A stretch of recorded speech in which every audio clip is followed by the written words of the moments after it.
Hey everyone, welcome back. Happy Mother's Day to all of you wonderful mothers out there. Hope you have a fantastic day today.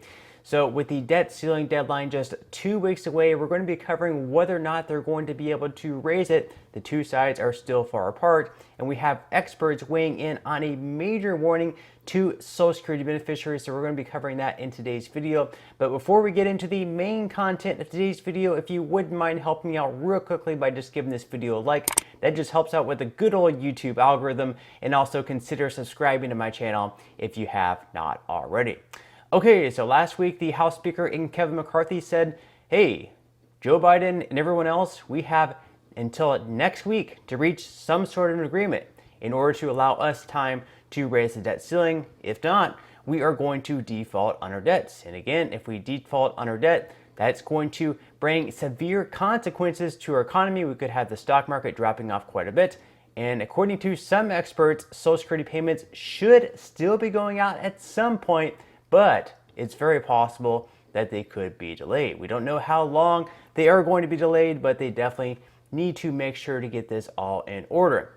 So according to The Hill, if they are able to reach some sort of an agreement next week, these are going to be the 4 areas in which they have the strongest chance of actually coming to an agreement for. So the first thing is to rescind unspent COVID-19 funds. So of course we had a lot of funds, already kind of out there and not really given towards anything necessarily. We haven't really spent them yet. So they're saying maybe we could just bring that back in rather than spending it on something, rather than spending it maybe on higher SNAP benefits or stimulus checks or anything to help out the economy. Instead, we'll just bring that back in and, not actually spend that money. So Biden said following his meeting with McCarthy and other top leaders at the White House on Thursday that rescinding unspent COVID-19 relief funds is, quote, on the table, giving Republicans reason to believe that a compromise there is possible. The second thing is on spending caps. So a centerpiece of the GOP's debt limit bill was putting a cap on discretionary spending at fiscal 2022 levels while allowing for 1% annual growth for 10 years. Graves said that the White House is certainly pushing for a shorter window on spending cap agreement. The third thing is on permitting reform. So efforts to streamline regulations and procedures for building new energy projects have been a priority in both parties, though they have disagreed on the details, so that could be another thing. And the fourth thing, of course, is stricter work requirements on receiving your full SNAP benefits. Now, this is going to be for a certain age group. So in the House, Republicans' debt increase bill that they were able to pass a couple of weeks back, it actually beefed up work requirements to 20 hours per week for recipients of SNAP benefits between 50 and 56 years old. There were also changes proposed to the Temporary Assistance for Needy Families program and an outline for work requirements for Medicaid. Now, a lot of Democrats are against these work requirements, and recently we actually saw a decrease in SNAP benefits earlier on this year.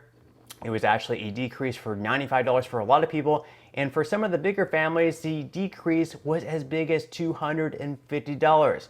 So a lot of people are saying maybe these stricter work requirements could actually make it harder for people to receive SNAP benefits in that age group. Now, a presidential candidate for the Democratic Party actually tweeted out something that I find pretty interesting in regards to how we spend our money as a nation towards certain things, or maybe certain countries, where instead maybe we could take that money and actually put it towards Americans and helping our people out that might be going through a hard time right now. So in Robert Kennedy's tweet, he said earlier this year the government notified 30 million Americans of cuts to their food stamps at a time of steeply rising costs.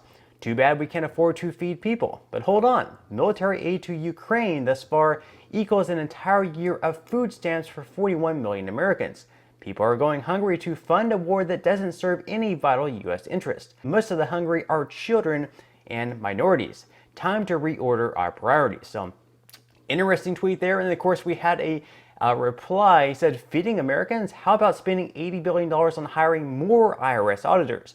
The priorities of the government are borderline sadistic. Actually, cancel the word borderline. Yes, so that's very interesting. We're sending billions of dollars to other countries, yet apparently we can't afford more money to feed Americans, especially younger children that we definitely don't want to see missing meals. So you have to wonder whether or not our priorities are in line right now, how much money we're spending on other areas that don't really necessarily help Americans out in a huge way. Now, in regards to whether or not Kennedy actually has a chance to be Biden, and maybe we can have Kennedy's priorities, in the front of the line versus what Biden has.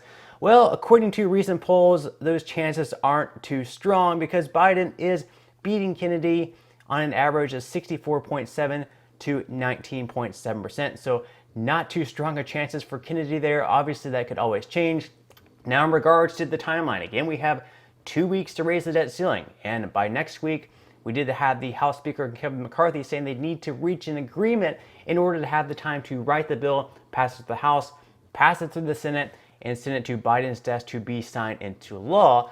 And of course, we only have around 4 days where both the House and the Senate are going to be in at the same time. So that's going to put some strict timelines in regards to getting this thing passed. So according to CNN, they say that it's essential to keep in mind that the timeline is critical here. It takes time to draft legislation, put it on the floor in the House, and move it through the Senate. If June 1st really does become the critical X date, a deal in principle or a framework probably needs to be hammered out by sometime late next week, aides have said. McCarthy also laid out that timeline to reporters earlier this week.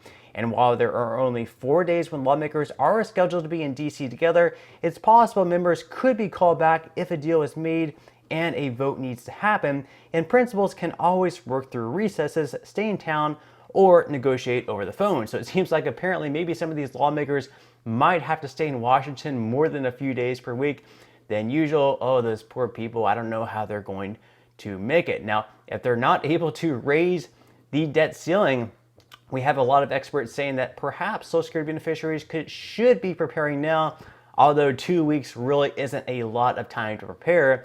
Maybe they should have been telling us this a few months ago. So according to MSNBC, Social Security advocates brace for U.S. debt default with payments to beneficiaries at stake. So they say with the odds of a U.S. debt default increasing, Social Security advocates warn beneficiaries they should be prepared in case their payments are interrupted. Negotiations around whether the nation's ability to borrow money should be expanded have been ongoing, but Congress and the White House have yet to reach an agreement on the path forward. The impasse has placed the U.S. in a precarious financial position and leaves some of the most vulnerable Americans at risk. Dan Adcock, Director of Government Relations and Policy for the National Committee to Preserve Social Security and Medicare, said there is a, quote, good chance that in the event of a default, millions of Americans' benefits would be disrupted. He said, quote, seniors should be prepared if they're financially able, adding that they should consider putting off discretionary purchases so they have enough to tide them over. But millions of beneficiaries have no financial room to maneuver, Adcock said, noting that about 40% of Social Security recipients, which include Americans who are disabled and those who are widowed, receive 90% of their income from the safety net program. That equates to nearly 27 million people. He said, quote, even though we're a few weeks before a default, they won't have enough to squirrel away to cushion for not getting their payments. So obviously, that's a huge issue. We could be telling people right now, hey, you better save more of your Social Security payment. But, a lot of people aren't used to having their payments delayed. For years, for decades, all the time, these payments have been going out on time. So if we have a delay of, say, maybe a week, maybe 2 weeks, maybe even a month of no payments, there's not enough time between now and then to save, unless you have some other type of retirement fund, like an IRA or savings pushed away. You can't tell people, hey, maybe you should, buy less in groceries or buy less in this. Because even if you did, there just would not be enough money there to pay the bills. You're not giving enough time for people to save, because people depend on Congress to do their job in raising the debt ceiling and make sure that these payments continue to go out. I actually respect one congresswoman's position on all of this, because she's saying that if we don't raise the debt ceiling, then her, alongside the rest of her colleagues in both the House and the Senate, shouldn't really get paid either. If we're not going to pay Social Security recipients, then people in Congress should have to wait for their checks as well. So according to Fox News, a Dem who voted against GOP's debt ceiling increase wants to block Congress's pay until it raises the debt limits. So Virginia Democratic Representative Abigail Spanberger wants to deny pay to members of Congress until they increase the debt ceiling after voting against the Republican-led effort to increase the debt limit and reduce government spending. She said, quote, "As we quickly approach a default, Congress is failing to protect seniors, service members, veterans, and all Americans who would be impacted by a default. Despite being constrained by congressional rules in the Constitution, Spanberger requested House administrators, quote, prepare to withhold members of Congress pay until Congress passes and the president signs legislation to raise the debt ceiling and pay our country's bill." Spanberger argued that elected representatives should not receive pay if they damage the economy and harm American workers by failing to increase the federal government's borrowing limit. And I have to say that I actually agree with her. I strongly respect her opinion. For her to come out and say, hey, I shouldn't get paid either unless we do our job. If we're going to hurt other Americans, if we're going to make it so Social Security payments are going to be delayed even by a few days, and people lose a lot of money in their retirement accounts because we crash the stock market because we're unable to do our jobs, then hey, we probably shouldn't be getting paid either at the same time that a lot of Americans are going to be struggling. So I definitely respect her opinion there. But let me know what you think about all this in the comment section below. Definitely love reading all of your comments. But that's all the news that we have for today's video. Again, I hope you have a wonderful Mother's Day, and I will see you in the next video.